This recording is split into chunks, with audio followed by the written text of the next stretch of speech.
Santa Casa e você. Apoio Crismed, compromisso com a saúde. Biomega, medicina diagnóstica. Aesp Odonto, porque o seu sorriso não tem preço. Nova Emergências Médicas, inspirado por excelência e inovação.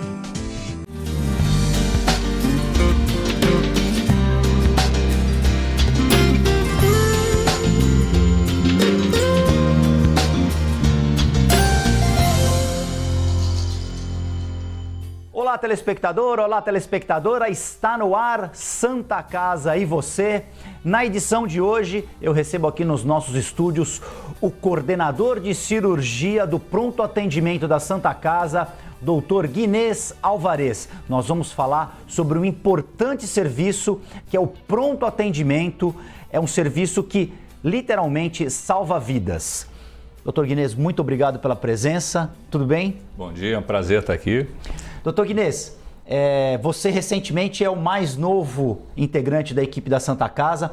Eu queria saber de você qual é a sua expectativa de trabalho lá e a importância de um bom atendimento, do pronto atendimento. Pronto atendimento, para quem está nos assistindo, é aquele primeiro atendimento que a pessoa recebe, o paciente recebe quando sofre um acidente de carro, um acidente doméstico. É o pronto atendimento que recebe esse paciente e o doutor Guinês vai falar sobre a importância desse serviço no hospital. Para mim tem sido uma honra ter sido convidado para coordenar um serviço tão importante. O serviço de cirurgia de urgência e emergência do pronto atendimento da Santa Casa é o serviço que responde para a cidade, é o combate primeiro à cidade, né? Todas as vezes que acontece alguma coisa na cidade de grave, é para o pronto atendimento da Santa Casa que essas pessoas vão. Quer seja um baleado, um esfaqueado, quer seja um politraumatismo, um acidente automobilístico ou situações outras como fratura, exposições, queda de andaime, enfim.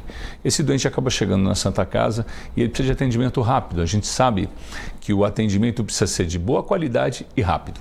A velocidade, né, no sistema de atendimento desse tipo de urgência e emergência, ela impacta muito na sobrevivência, na sobrevida dessas pessoas e na qualidade de vida que elas vão ter depois. E para ter um pronto atendimento eficaz e adequado, é preciso que a equipe esteja totalmente entrosada e saiba cumprir todos os protocolos.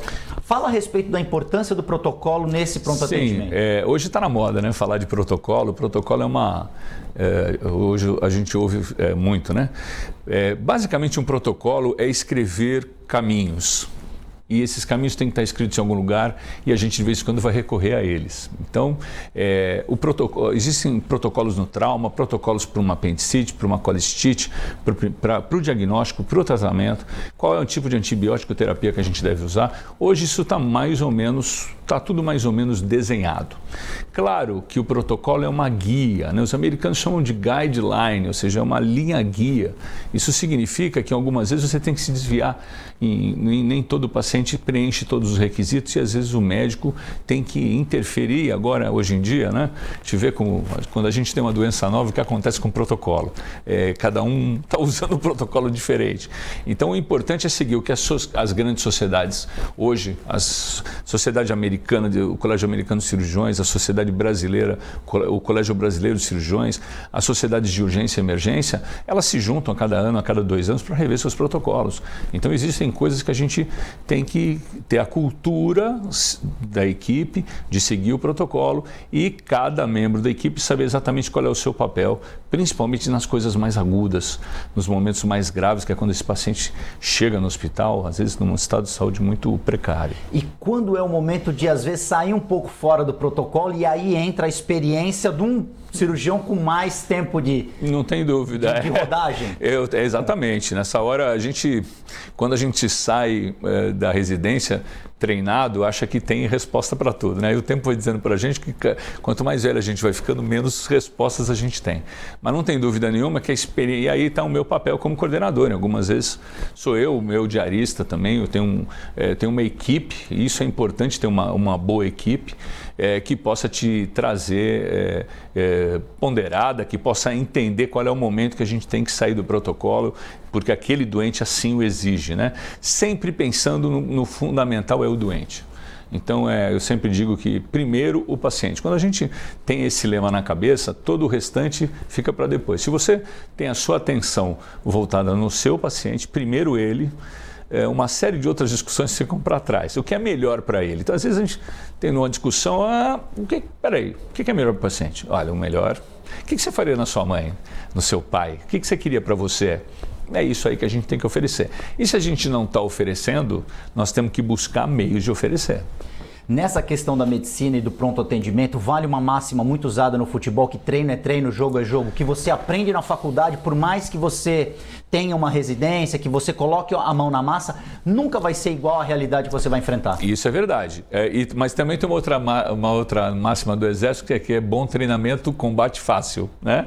Ou seja, quanto mais se investe em treinamento, melhor é a capacidade que a equipe tem de reagir. E isso a Santa Casa vem fazendo. Então, a Santa Casa também tem previsão de fazer novos cursos num futuro próximo, para manter esse profissional se readaptando às mudanças que hoje em dia a medicina muda com uma velocidade muito grande, precisa estar sempre treinando. Mas não tem dúvida nenhuma que o treinamento não é só o suficiente, a expertise vai contando, a gente vai ficando, a experiência do cirurgião. É importante que cada equipe tenha um cirurgião experimentado, então isso está muito bem observado com a gente lá. Tem sempre um chefe de plantão, é sempre um indivíduo que tem mais experiência. Hoje a gente tem isso escalonado, então o indivíduo, o chefe daquele plantão normalmente é o cirurgião mais experiente, ou um dos. Às vezes eu tenho a sorte de ter dois experientes, tenho que optar por um ou por outro, mas esse conjunto que é importante. É importante que a equipe seja harmônica,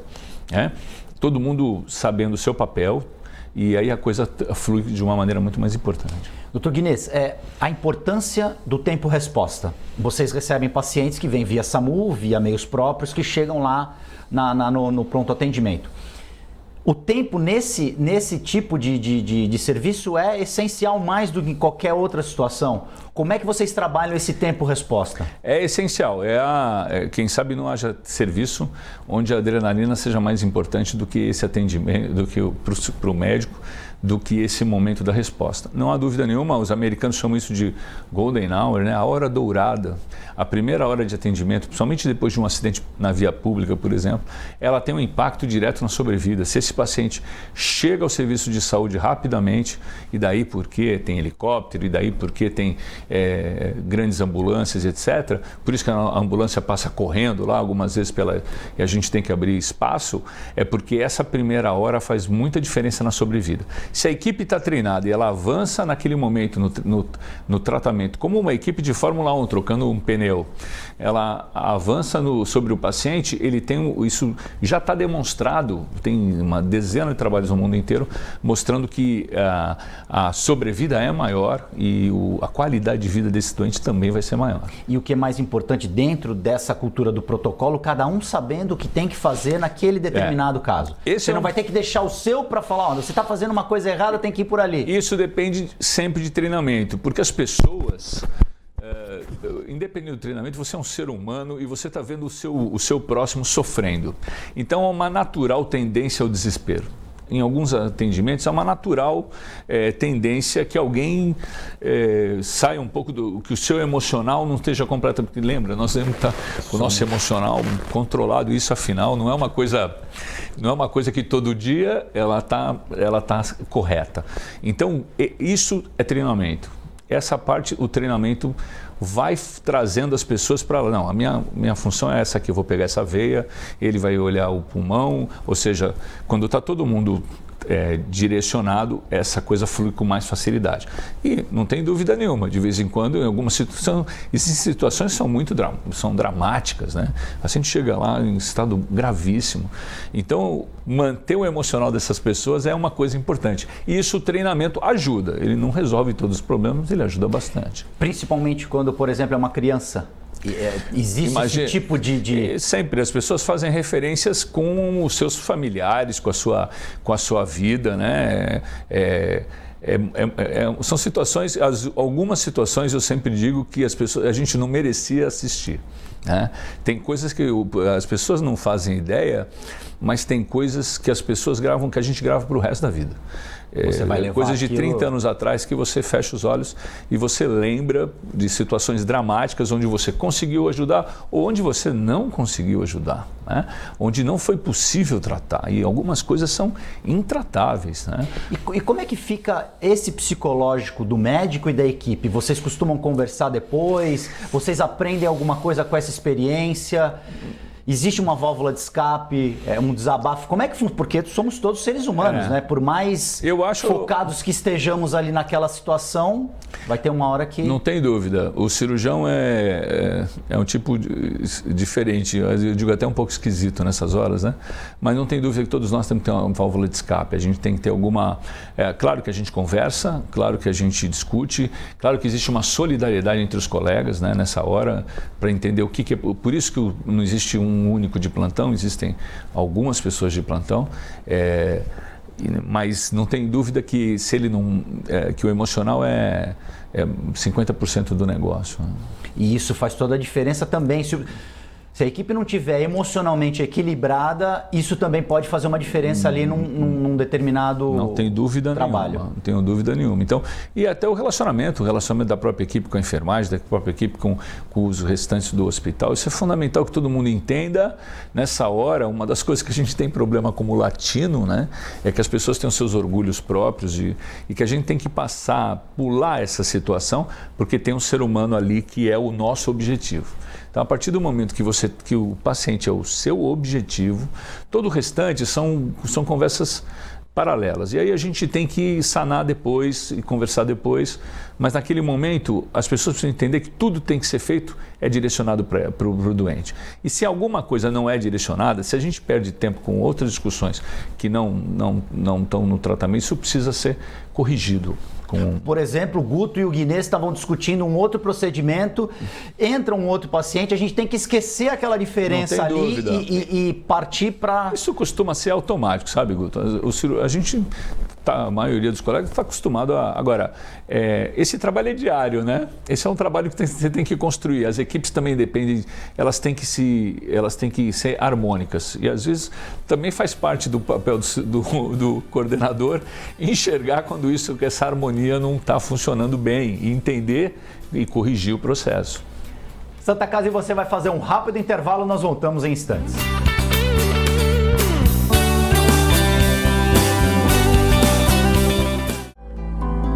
A vida é vulnerável.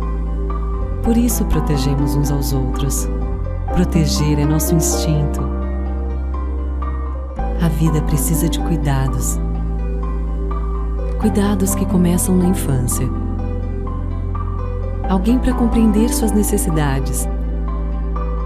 Para te apoiar mesmo quando o desafio é grande. Todos precisamos de auxílio em algum momento. Alguém para trazer conforto e demonstrar comprometimento com você a qualquer hora ou lugar. Air Liquide Healthcare. Protegemos vidas vulneráveis. A Center Limp Santos é especializada em soluções de higiene pessoal e limpeza profissional, atuando há mais de 37 anos em todo o litoral paulista, com os melhores produtos e marcas do mercado mundial, atendendo os setores de saúde, indústrias, hotelaria, escritórios, educação, entre outros, com o objetivo de atender o mercado de forma proativa e entregar uma solução completa em higiene pessoal e limpeza profissional. A Center Limp Santos conta com um time de profissionais altamente capacitados, apresentando o melhor e mais completo sistema de custo-benefício do mercado. Center Limp Santos, mudando a cultura, simplificando a limpeza. Já notou como as coisas passam rápido demais? E tudo bem, afinal evoluir é viver. E viver é ter saúde para sua família e amigos. E pensando nisso, o Plano Santa Casa Saúde oferece o que há de melhor e mais moderno para curtir a sua vida. Um plano completo que pensa na prevenção, que conta com o maior e mais completo hospital da região, além de uma clínica de especialidades com ampla rede médica. Faça seu plano de vida. Faça seu Plano Santa Casa Saúde. É comum pensar em doação de sangue apenas em momentos críticos, quando a necessidade é sentida por amigos ou familiares. E se você precisasse de sangue? Uma única doação pode salvar vidas e um simples gesto pode gerar milhões de sorrisos. Então, por que não transformar esse gesto em um hábito? Porque para quem doa, são alguns minutos e para quem recebe, é uma vida inteira. Procure o Banco de Sangue da Santa Casa de Santos e seja um doador. Doe sangue, doe vida, doe amor. Apoio Biomega. O maior e mais completo hospital da região, a Santa Casa de Santos vem evoluindo a cada dia, buscando oferecer o que há de melhor em saúde para a população.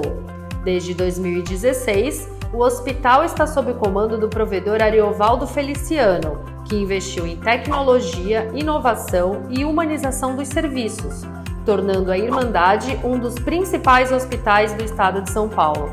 Santa Casa de Santos, cada dia mais completa.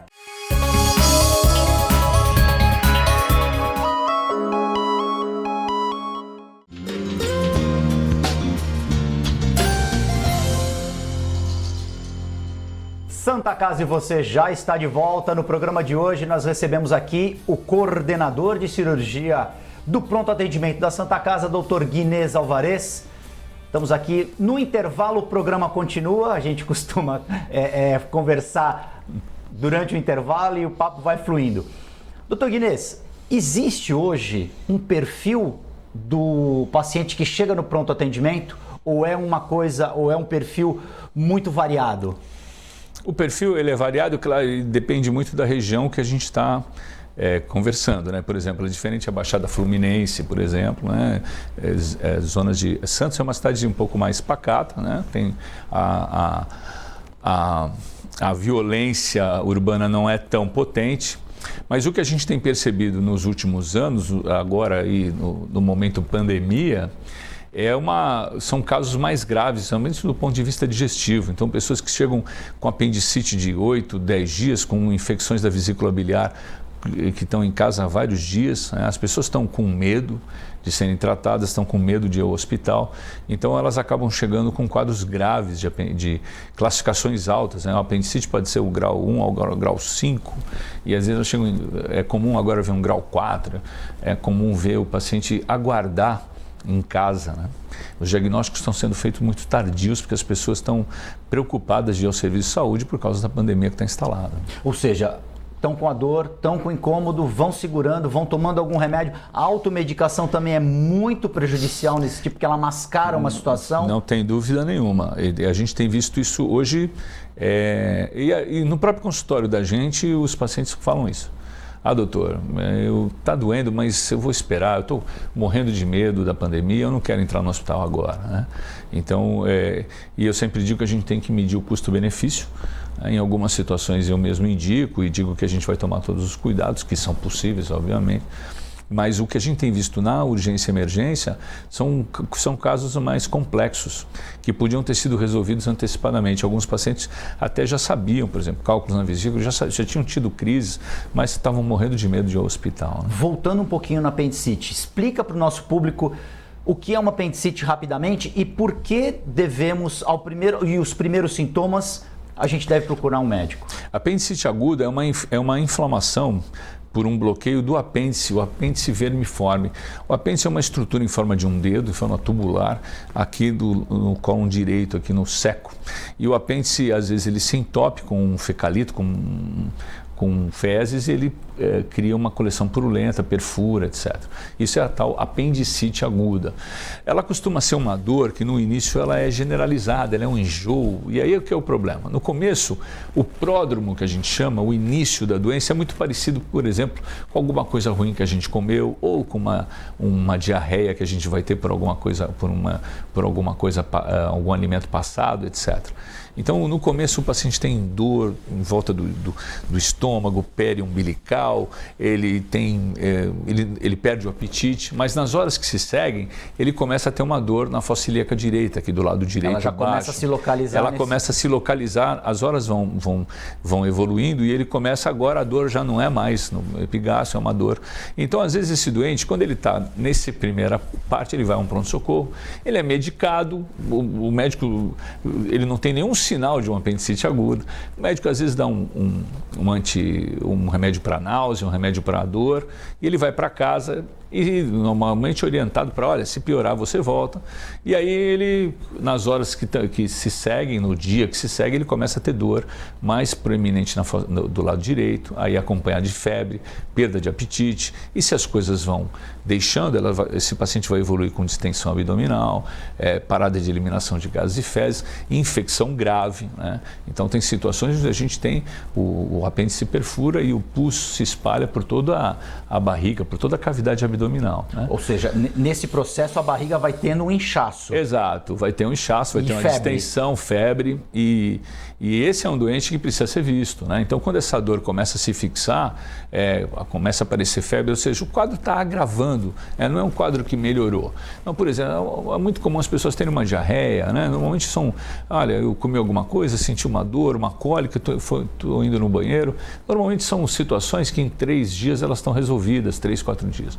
Mas a apendicite não, essa dor começa a se localizar, o paciente chega no hospital com faces de dor, com faces febril. Tem dificuldade em se locomover? Tem dificuldade. Já numa situação um pouquinho mais grave, ele tem dificuldade de marcha. Se ele caminhar, ele sente dor. Se ele passar em cima de uma lombada do carro, ele sente dor, porque o apêndice a inflamação começa a irritar o peritônio, que começa a ter um início de peritonite. E aí ele começa a sentir dor e não consegue nem caminhar em algumas situações. E você falou da questão do receio das pessoas de fazerem uma cirurgia. Lembrando, gente, que o hospital é o lugar o local mais limpo que você pode imaginar. Na Santa Casa existe um protocolo, falamos de novo do protocolo, totalmente diferenciado. Os pacientes que vão fazer procedimentos que não tem nada a ver com Covid entram por uma determinada faixa. Quem está com alguma suspeita entra por uma outra porta. Não existe nem você nem vê o outro paciente. Então, o hospital é o local seguro, é um local totalmente próprio e adequado para você. Caso tenha algum tipo de problema, procure o hospital. Não deixe as coisas evoluírem, porque, como disse o Dr. Guinês, apendicite pode até matar. Além disso, pedra na vesícula, pedra no rim, tudo isso, se tratado com antecedência, evita um mal maior lá na frente. Não tem dúvida nenhuma. Então a gente tem, claro, os hospitais se adequaram, né? A Santa Casa está muito adequada nesse aspecto, com a separação do doente para o Covid. E agora é muito importante que todos tenham em mente que a saúde vem na frente, né? Piorou, vá ver um serviço, porque senão hoje a gente vê casos muito graves, casos que podiam ter sido resolvidos 2, 3 dias antes para um resultado melhor. Isso vai implicar em internação mais longa, em mais antibiótico, num risco maior dentro do hospital, inclusive no risco da própria pandemia, né? Ou seja, se fazendo uma previsão lá atrás, você evita mais remédios nesse paciente, mais tempo de internação, mais custos para esse paciente que eventualmente estiver no SUS, o SUS vai ter que desembolsar mais dinheiro. Se a prevenção for feita lá atrás, tudo direitinho, esse paciente tende a evoluir rapidamente, sem muito remédio, e a vida segue normalmente. Exatamente. A outra preocupação que a gente tem é utilizar ao máximo a cirurgia minimamente invasiva, que são cirurgias onde a gente, por exemplo, para tirar o apêndice não precisa abrir a cavidade, a gente não precisa fazer uma incisão, um corte grande, faz 3 furinhos, coloca uma câmera, faz a apendicectomia por vídeo. As equipes hoje elas estão treinadas para fazer isso. Existem situações onde não é possível fazer, as situações mais graves é onde normalmente o método por laparoscopia é um método mais difícil de usar e algumas vezes impossível. No entanto, tudo isso impacta no tempo de internação e, mais importante, na sobrevida e na qualidade de vida do doente. Quem é que não quer sair? Se eu tenho apendicite, eu prefiro sair com 3 pequenos furinhos, volto rápido para o trabalho, tenho a minha estética também preservada, né? Diferente de quem sai com uma grande incisão, tem uma doença mais grave, etc. Então, tudo isso está sendo preocupante. E desculpa te interromper, e essa questão de você abrir o paciente, um risco de infecção não também é maior. Nenhuma. Então a gente tenta, da melhor forma possível, usar o método menos invasivo, mas que, por outro lado, responda à doença que o doente tem. Então essa queixa que eu te disse do doente chegar cada dia mais grave, em algumas situações é impossível usar cirurgia minimamente invasiva, dado o tamanho do caso, dada a gravidade que o caso tem. Então isso impacta muito no resultado final, né?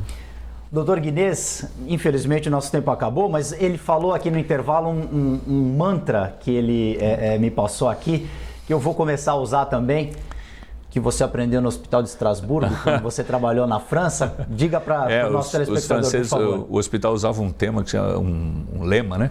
D'abord le malade, primeiro o paciente. Então, quando você direciona o teu trabalho, a ideia era, toda vez que você direciona o teu trabalho em nome do paciente, toda vez que você tem alguma discussão, você para e fala, não, espera um pouquinho. Primeiro o paciente, o que é melhor para ele? Todo o restante fica mais fácil. A equipe tem que estar com isso na cabeça o dia inteiro, né? Merci beaucoup. De rien.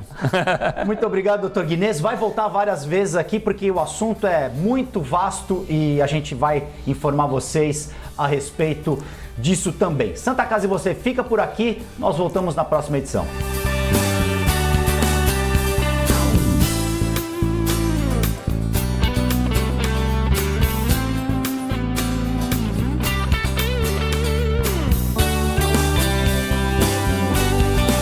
Santa Casa e você. Apoio Crismed, compromisso com a saúde. Biomega, medicina diagnóstica. Aesp Odonto, porque o seu sorriso não tem preço. Nova Emergências Médicas, inspirado por excelência e inovação.